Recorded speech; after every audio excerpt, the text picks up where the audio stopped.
Let's see how to type a larger matrix than 3 by 3 in Microsoft Word. First off, we want to open Microsoft Word, and as you can see right here, we have our document ready.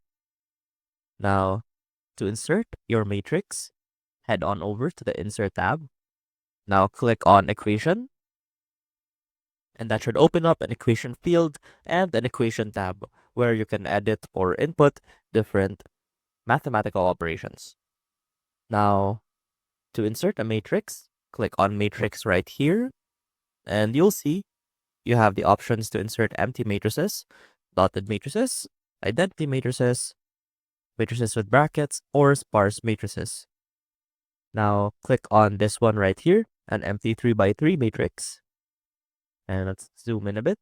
And as you can see, the biggest matrix that the presets have is 3 by 3. Now, let's say that we want to make it bigger, like a 4 by 4, for example. So what we can do is click on the equation itself. Now, click on Insert.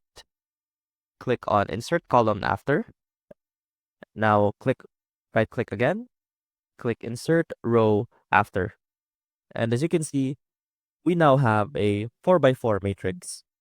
And that is how you can insert a matrix larger than 3 by 3 in Microsoft Word. I hope this helped, and I will see you soon.